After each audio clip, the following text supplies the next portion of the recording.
हरे कृष्णा। भगवत गीता की इस वीडियो में हम शुरू करेंगे 18वें अध्याय का 70वां श्लोक 18.70। भगवान पिछले श्लोकों में कह चुके हैं कि जो मेरे भगवत गीता का प्रचार करेगा उसको मोक्ष की प्राप्ति होगी, वो मेरे पास आएगा और उससे ज़्यादा प्रिय कोई भक्त ही नहीं है।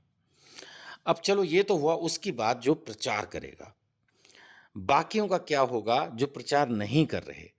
भगवान कह रहे हैं, मैं घोषित करता हूं कि हमारे इस पवित्र संवाद का अध्ययन करता है। माना कोई ऐसा है जिसको प्रचार नहीं करना, वो सिर्फ बैठकर भगवत गीता पढ़ता है। सो भगवान ने कहा, मैं घोषित करता हूं, डिक्लेयर कर रहा हूं, जो हमारे इस पवित्र संवाद का अध्ययन करता है वह अपनी बुद्धि से मेरी पूजा करता है। यानी भगवान उसको भी अपना भक्त मान रहे हैं, उसको भी मोक्ष पद प्राप्त होगा। ठीक है, सिर्फ पढ़ना भी अपने आप में सफिशिएंट है। देखो, अब ऐसे समझो कि जैसे किसी पिता के 5 बच्चे हैं। अब 5 बच्चों में से जो बच्चा पिता की रोज सेवा कर रहा है, उसकी आज्ञा का पालन कर रहा है, उसको वो ज्यादा प्यार करेंगे। प्यार तो बाकी 4 को भी करेंगे। तो इसीलिए भगवान ने कह दिया कि अगर 5 में से सपोज एक प्रचार में लगा है और बाकी 4 सिर्फ भगवत गीता पढ़ रहे हैं, तो भी वो परफेक्ट है।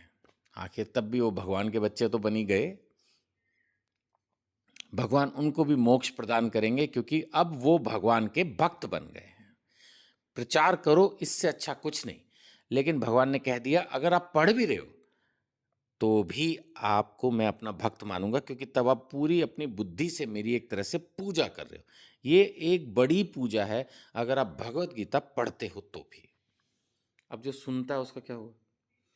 71 भगवान कहते हैं, और जो श्रद्धा समेत, श्रद्धा के साथ, द्वेष रहित होके इसे सुनता है, वो भी सारे पापों से मुक्त हो जाता है और उन लोगों को प्राप्त होता है जहां पुण्यात्माएं निवास करती हैं। प्रभुपाद जी का एक्सप्लेनेशन जब मैंने पढ़ा तो हम इसमें पाते हैं कि प्रभुपाद जी ने कहा कि ऐसे लोग फिर ध्रुव लोक को चले जाते हैं। ध्रुव महाराज, आपको पता ही है कितने बड़े महान भक्त थे।